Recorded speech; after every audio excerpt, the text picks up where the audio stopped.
નાની વાત છે બિહારીદાસ કૃત પુષ્ટિ દ્રઢાવ. આમ તો આ પુષ્ટિ દ્રઢાવ ગ્રંથ અલગથી જ છે, પણ ભક્તિવર્ધિની ભાગ બીજો એમાં પુષ્ટિ દ્રઢાવ, વિશ્વાસ દ્રઢાવ, નામ દ્રઢાવ આ બધા ગ્રંથ ભેગા છે. એટલે ઈ ભક્તિવર્ધિની ગ્રંથ ભાગ 2 એમાં 77માં પાના નંબર ઉપરથી લઉં છું. બિહારીદાસ આપણને આજ્ઞા કરે છે કે જીવ જ્યારે નામ ગ્રહણ કરે ત્યારે પ્રવાહી પુષ્ટિ જીવ થયો, અને સમર્પણ કરે ત્યારે મરજાદી થયો, અને સમર્પણ કરી દીધા પછી સર્વ સમર્પણ જ્યારે ઉપજે ત્યારે પુષ્ટિ વૈષ્ણવ થયો. જ્યાં સુધી સર્વ સમર્પણ ભાવ નથી આવતો ત્યાં સુધી એ પુષ્ટિ મરજાદી છે, પછી એ પુષ્ટિ વૈષ્ણવ થાય છે. એમ અહીંયા સમજાવ્યું. તે પુષ્ટિ તો રસ છે, અને રસને કાંઈ હાથ પગ છે નહીં કે ચાલીને આવે. તો તે રસની પ્રાપ્તિ કેવી રીતે થાય? તો એમાં સમજાવે છે કે જેમ પતંગિયું દીપકને દેખીને ઝંપલાવે, એમ ગોપેન્દ્રજી મહાપ્રભુજીના રસ કીર્તનની વાર્તા જ્યાં થતી હોય ત્યાં પતંગિયાની માફક ઝંપલાવીએ તો રસની પ્રાપ્ત થાય. એટલે કે જ્યાં ભગવદ વાર્તા થાય છે, ભગવદ ગુણાનુવાદ થાય છે, ત્યાં આપણું મન દોડી દોડીને જવામાં ઈચ્છે તો એ પતંગિયા અને દીપકનું ઉદાહરણ આપ્યું. કેમ કે એ રસ ત્યાં આગળ, ભગવદ ગુણગાનનો રસ ત્યાં આગળ મળશે. ભગવદ ગુણગાન, ભગવદ વાર્તા થતી હોય ત્યાં. પણ સાચા મનથી ઝંપલાવીએ તો શ્રી ગોપેન્દ્ર પ્રભુજી કૃપા કરીને પુષ્ટિ રસ રૂપનું દાન કરે, ત્યારે તે વૈષ્ણવ થયો. કે ત્યારે તે પુષ્ટિ વૈષ્ણવ થયો. તે વૈષ્ણવ પુષ્ટિ માર્ગીય કહેવાય. તે પછી રસરૂપની ઈચ્છા માએ જાણીએ જે આ વૈષ્ણવ પુષ્ટિ માર્ગીય છે એનું દર્શન કરીએ, એના કહ્યાનો વિશ્વાસ રાખીએ. એટલે કે જ્યારે એ જીવને ભગવદ્ ગુણાનુવાદમાં રસ આવે છે તો એ ઠાકોરજી એને પુષ્ટિ રસનું દાન કરે છે. એટલે એ રસ એને આવી રહ્યો છે. આવી રહ્યો છે એટલે કે પાન કરી રહ્યો છે. ઠાકોરજી તો રસરૂપ છે, અને એ ગુણાનુવાદમાંથી જો એ રસ લઈ રહ્યા છે તો એ રસિયા છે, અને એ પુષ્ટિ માર્ગીય વૈષ્ણવ થયા. પછી એવા વૈષ્ણવનું દર્શન કરીએ એમ અહીંયા બિહારીદાસ આજ્ઞા કરે છે. પછી એ વૈષ્ણવનું કહ્યાનું આજ્ઞાનું પાલન કરીએ, વિશ્વાસ રાખીએ. જ્યારે વિશ્વાસ ઉપજે ત્યારે એમ જાણીએ જે મારી ઉપર શ્રીજીએ કૃપા કરી. એટલે કે જ્યાં ભગવદ્ ગુણાનુવાદ થતો હોય ત્યાં એનો વિશ્વાસ ઉપજે ત્યારે સમજો કે ઠાકોરજી આપણી ઉપર કૃપા કરી. પછી કૃપા વિચારી જોતા શ્રી ઠાકોરજી હૃદયમાં આવે, ઠાકોરજીની ઈચ્છા હૃદયમાં આવે, ત્યારે ઈચ્છાનું બળ મનમાં વધે, ત્યારે ઈચ્છા પ્રમાણે ચાલીએ, ત્યારે એમાંથી પુષ્ટિ રસ ઉપજે, ત્યારે પોતે પણ પુષ્ટિ થાય. એટલે કે પુષ્ટિમાં પુષ્ટિ આવી રીતે થવાય, પુષ્ટ આવી રીતે થવાય કે જ્યારે આપણે રસનું પાન કરી રહ્યા છીએ એ પાન કરતા કરતા ઠાકોરજી હૃદયમાં બિરાજીને આપણી અંદર અલૌકિક ઈચ્છા પ્રગટ કરે અને આપણી અંદર પુષ્ટિનું દાન કરે. પણ જો જીવને પૂર્વની પ્રાપ્ત હોય, એ જીવને તે રીતની સુબુદ્ધિ સુકૃતિની આવે, ત્યાં તમે મનથી જાણજો જે પુષ્ટિ શું છે, એનું સ્વરૂપ કેવું છે.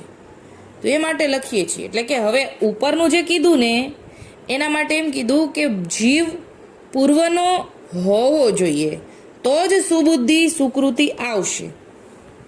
હવે પુષ્ટિ શું? તો એના માટે સમજાવે છે કે પુષ્ટિનું રૂપ તો રસ છે. રસને કાંઈ હાથ પગ નથી ચાલીને આવે, પણ પુષ્ટિ રસનું રૂપ છે તે જુગલ કિશોર છે.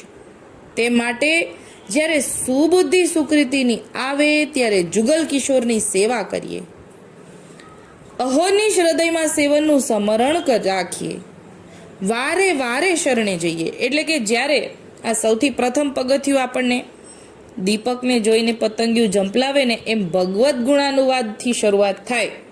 ભગવદ્ ગુણાનુવાદથી આપણા શ્રવણ પાન આપણે કરીએ, હૃદયમાં સ્થિર થાય, ઠાકોરજી પુષ્ટિ રસનું દાન કરે અને ઈ રસ દ્વારા આપણા હૃદયમાં બિરાજીને આપણને મનોરથ ઉપજાવે. અને પછી આપણને સેવા કરવાનો ભાવ થાય, જુગલ સ્વરૂપની સેવાનો ભાવ થાય, અહોનિશ હૃદયમાં સમરણ થાય. એવું કે છે વારે વારે શરણે જઈએ, સર્વ સુખ શ્રીજીને સમર્પીએ, ત્યારે મહાપરમ આનંદ ઉપજે. ત્યારે એમ જાણીએ કે શ્રી ઠાકોરજીએ મહેદ કૃપા કરીને પુષ્ટિ માર્ગીય કીધો. એટલે કે જ્યારે આપણને અહોનિશ ધીરે ધીરે આનંદ વધતો જાય, માત્ર ભગવદ્ ગુણાનુવાદ પૂરતો નહીં, પછી એ વધી અને ઠાકોરજીની સેવાનો ભર ઉપજ્યો. પછી સેવા કર્યા પછી અગર એકાંત છે તો સ્મરણ કરવાનો ભાવ ઉપજ્યો અને હૃદયમાં વારે વારે આપણને ઠાકોરજીના ગુણગાન ગાવાનો ભાવ ઉપજે છે. ત્યારે જ સમજવું કે આપણે પુષ્ટિ માર્ગીય જીવ છીએ. એ પુષ્ટિ રસનો અનુભવ લખ્યો જાય નહીં, પણ સંક્ષેપ માત્રમાં લખ્યો છે. એટલે કે જ્યારે આઠે પોર અનુરાગી રે, ધોળમાં આવે છે ને કે ઈ તો વર્ણવી જાય એવું નથી. આઠે પોર આનંદમાં આનંદમાં હોય, ઠાકોરજીના રસમાં ભીંજાયેલા જોઈએ, તો ઈ લખાય એવું નથી. પણ સંક્ષેપમાં લખું છું કે શ્રીજીના પુષ્ટિ માર્ગીય હશે ને એ જ સમજશે. તેને અષ્ટાંગ પુષ્ટિ કહીએ. એટલે કે બધી રીતે ઠાકોરજીના રસમાં ડૂબેલા. અષ્ટાંગ ભગવદી કોને કે આપણે નાની વાતમાં પુષ્ટિ સંહિતામાંથી આવી ગયેલું છે. ત્યારે જીવને શું ઓછું છે? પુષ્ટિ દ્રઢાવના ગ્રંથમાં લખ્યું છે, જે વૈષ્ણવને મળવું, એના કહ્યાનો વિશ્વાસ રાખવો. જેમ રાજા ઉચ્ચ સંગી હોય તો એનું રાજ દિન દિન અધિક થાય. એટલે કે રાજાને સારો સંગ હોય ને તો રાજ વધતું જાય, એનું રાજ સુખ સમૃદ્ધિ વાળું રહે. અને જો રાજા નીચ સંગી હોય તો તેનું રાજ જાય, એટલે પછી બધું ધનોત્પનોત થતા વાર ન લાગે. જો રાજાને પણ દુસંગ થયો હોય તો, ભંડાર ભર્યા હોય તોય નીકળતા ખાલી થતા વાર નથી લાગતી. એમ વૈષ્ણવ ભગવદીને મળે, ધર્મ વધે. તે શા માટે? તો દેહનો રાજા છે, તે મન છે.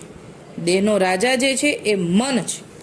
એ માટે મનથી ઊંચ સંગે મળીએ તો જ ધર્મ રહે, એમાં સંદેહ નથી. એટલે અહીંયા આપણને ઉત્તમ ભગવદીનો સંગ કરવા આજ્ઞા કરી. જેમ વૃક્ષ વાવીને એનું નિત્ય જલનું સિંચન કરીએ તો મોટું થાય, તેનું જતન રાખીએ તો તે ફૂલ્યું ફાલ્યું રહે, ફૂલ થાય, પછી માંથી ફળ નીપજે. તેવી જ રીતે શ્રી ઠાકોરજીના માર્ગની વાર્તા હોય, એનું ઘણું જતન કરીએ તો વળતું માયથી અલૌકિક ફળ નીપજે. એટલે કે જે રીતે આપણે કેમ ઝાડવાને રોજે પાણી પાઈએ, ખાતર આપીએ, ત્યારે એનો સમય પાકે ત્યારે જ ફળ આપે છે, તરત ને તરત તો એ નથી આપતું. તો અહીંયા એ આપણને સમજાવે છે કે આપણે જ્યારે રોજે ભગવદ્ ગુષ્ટ સાંભળીએ છીએ, એનું જતન કરીએ, એટલે કે એનું મનન કરીને હૃદયમાં વાગોળીએ, અને પછી અલૌકિક ફળ મળે છે, ત્યારે તે ફળની વાર્તા કોઈએ આગળ કહેવાય નહીં. એટલે કે અલૌકિક ફળ એટલે કે એ ઠાકોરજી સુધીનું ફળ મળે. પછી હવે એ અલૌકિક ફળ જે મળ્યું ને એ આપણા હૃદયમાં રાખવાનું, એ ગમે ત્યાં કહેવાનું નહીં, એમ સમજાવ્યું છે. મનની વાત મન જ જાણે. પ્રસંગ આટલો જ છે. સંવત 1796 વૈશાખ સુધી 10ને દિવસે પોથી સૂત્રેજ મધ્યે લખી છે. એ પોથી જોશી રઘુનાથદાસની છે, એમાંથી આ વાર્તા લખી છે. આપણને અહીંયા બિહારીદાસે આજ્ઞા એમ કરી કે ઠાકોરજીના ગુણાનુવાદના સાંભળવાના એવો લોભ રાખવો કે પતંગિયાને કેવો લોભ છે દીપકનો, એવી રીતે ઝંપલાવવું, એવું સાંભળવું ગુણગાન, અને પછી એના મય થઈ જવું. કેમ પતંગિયું એના મય થઈ જાય છે, પછી એને દેહનું અનુસંધાન રહેતું નથી. એવી રીતે ભગવદ્ ગુષ્ટ સાંભળીએ તો લૌકિક બધું ભૂલાઈ જાય. રસ તો એવો છે જ, પણ આપણને એમાં રસ પડવો જોઈએ. પછી એ રસનું પાન કરીએ તો એનું ફળ ઉત્તરોત્તર વધતું જાય, અને છેક આપણને એવી ફળ દશા મળે કે જ્યાં ઠાકોરજી સુધી પહોંચાડે છે, એ પણ ભૂતલમાં બેઠા બેઠા જ. એવું અહીંયા આપણને બિહારીદાસ સમજાવે છે. તો અત્યારે આટલું જ બોલ.